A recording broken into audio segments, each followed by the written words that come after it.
So, Harbaugh went to the Giants. I was about to say Ravens for some reason. So, what does that mean? What does that mean for the Titans?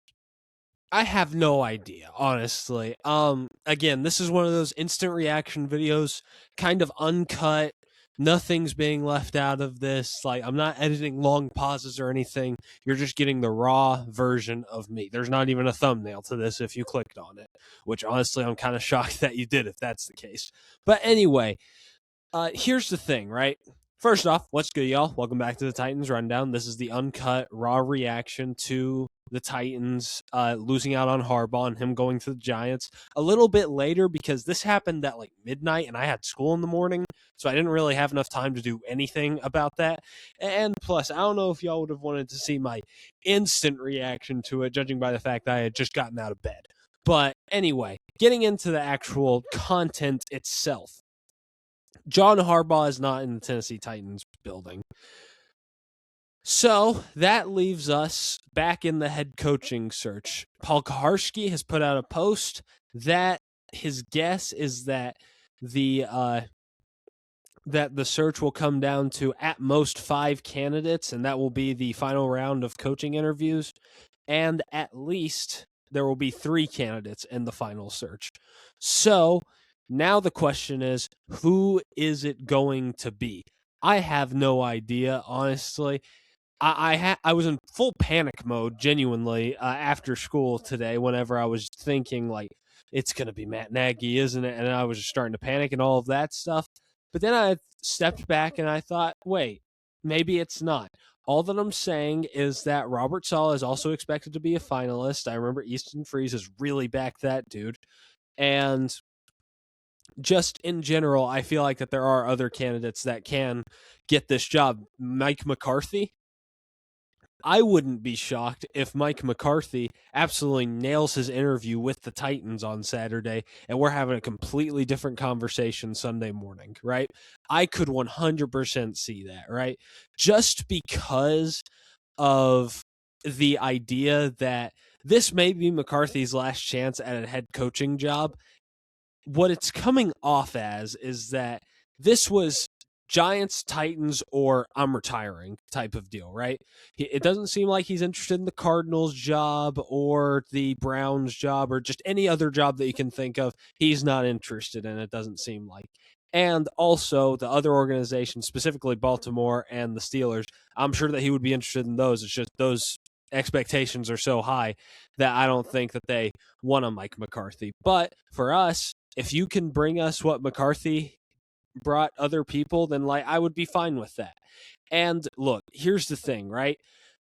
What I do know is that I don't like Matt Nagy, but I don't think a Matt Nagy era would be a complete and utter disaster. There are some people that are going to completely over-exaggerate whenever, or not whenever, but if he does get hired as the Titans' next head coach, there are going to be some people that are talking about, oh, this is a disaster, it's going to end terribly and all of this stuff. But I think that there are some positives to it. And I guess I can mention those now because I have no idea if he's getting the job or not. But like the fact that he's going CEO style, maybe he focuses more on clock management and in-game adjustments, which then leads to his teams doing better in the first and second half more than his teams just doing all right in the first half and then doing terrible in the second half, right? I think that his connections are amazing. If Matt Nagy gets hired to us or anywhere, he will build a great staff, at least of names, that is. He'll bring in a really good defensive mind, a really good offensive mind, and he'll bring in solid position coaches. I have zero doubt about that in my head because of his connections in Kansas City, but also the fact that he's been in the league for so long that at some point you got to start gaining connections with people in high places, right? So I just wanted to throw that out there as well, that he will build a great staff if he were to get hired, right? And just in general, like I know that some people give him crap as a leader, but honestly, I think that he is charismatic enough as a person to at least give off a vibe to the players that, okay, I can trust this guy, right? So I'm just putting it out there that maybe there is some intrigue there. Now, look, would I be disappointed? 100%, especially because of the fact this is such an attractive job in general that it would absolutely shock me if they settled for Matt Nagy whenever guys like Mike McCarthy, who have a significantly better what's the word I'm looking for? Significantly better profile just in general, or a guy like Robert Saleh who's looking for a career revival and gained a lot of interest in the job after he saw that we went to a traditional front office stance, correct? Or somebody like I wouldn't say Chris Shula because I'm not even too sure if he's going to get interviewed for the head coaching job, but or even other guys just in general around the NFL that have serious interest in this job. And we decide to go with Matt Nagy, yeah, I'll be disappointed, but I'll think, okay, maybe there's a chance, right? But anyway, I don't know, man. I have no idea who it's going to be. But honestly, at this point, what it seems like the final 3 to 5 is going to be is that it's going to be one of Matt Nagy's a finalist. I'm just going to let y'all know that right now. I have zero doubt about that in my mind. It's going to be Matt Nagy somewhere in there. I think Mike McCarthy is going to 100% be a finalist. I think that Robert Saleh will be a finalist. I think you can lock that one in. And then it just comes down to the last two. Is it going to be Stefanski or is it going to be McDaniel that ends up being the fourth one? So here's the thing, right? I remember I went on here and said last Wednesday that whatever happens with the Giants and the Falcons, somebody's going to end up with Harbaugh and somebody's going to end up with Stefanski. That's the most likely outcome, right? But rumor has it that apparently Matt Ryan really loves himself some Clint Kubiak and also really loves Mike McDaniel. So I could see Kevin Stefanski not really getting the Falcons job and then shifting over to the Titans job as his focus, right? And I would be completely fine with that. Honestly, I think Stefanski is a very good offensive mind. And if he can bring over Jim Schwartz, I mean, we can just run back what they've been doing in Cleveland, but on a better and more consistent basis in general, because look, okay, you can say whatever you want to about our roster. You can say whatever you want to about our owner. We are not in as bad of a situation as the Cleveland Browns were during Stefanski's last year there. There's no way that you can convince me otherwise, just genuinely. But anyway, yeah, I mean, I don't know what else to say. Robert Saleh, I think, would build a great culture. He would also build a great staff. And I know that people have this problem where it's like everybody's like, oh, Robert Saleh has a losing record. And, statistics show that most head coaches that had a losing record at the first stop don't usually do good at their second stop. Well, here's the thing that they leave out. Okay.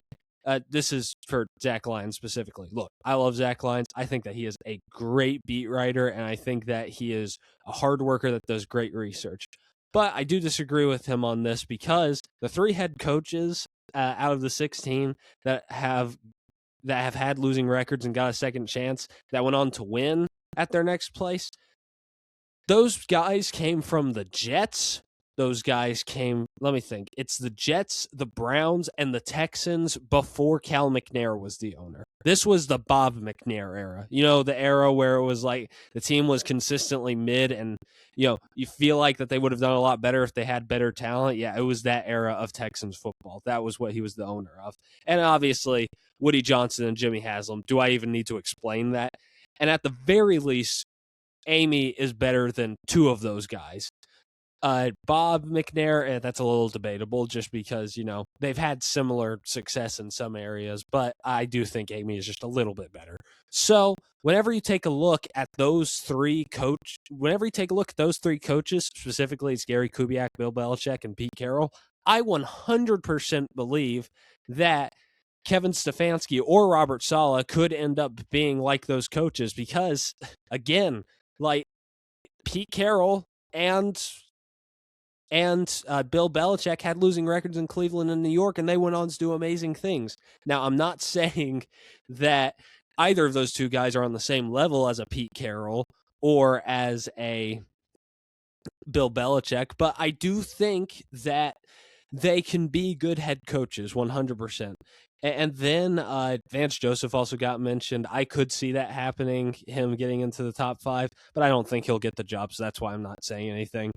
But again, in general, I am feeling cautiously optimistic about this, because there is part of me that thinks that even though Borgonzi is going to have this really big desire inside of him to try and hire his favorite buddy in Matt Nagy, I still think that there is a little bit inside of him, that business side of him, that will take over and be like, hey, look, I don't know about this.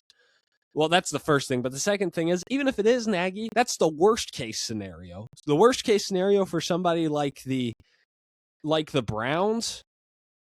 I mean, like, what is that even? Like, it's I can't think of anything, honestly. I mean, I don't know how the Browns get worse, but specifically for Arizona, their best case scenario right now might be Vance Joseph. Think about that. Whenever your worst case scenario is a coach that had a winning record and went to the playoffs with Mitch Trubisky, and the best case and one of the better case scenarios for another team on the market is a dude that went 5-11 and 6-10 in his 2 years coaching and had terrible clock management.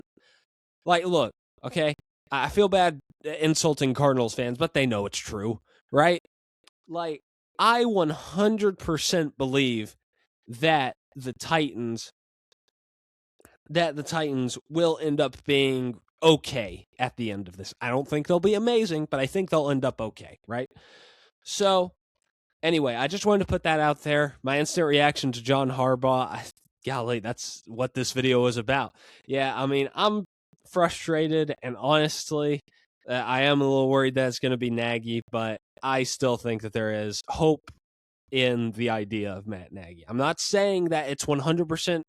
I'm 100% confident in that. There is a way to pick the middle of he's going to do amazing and he's going to do terrible. I don't know if y'all ever heard about that, but I just wanted to put that out there. But anyway, that's going to do it all for me. This has been an instant reaction for your Tennessee Titans. I love y'all, and tighten up.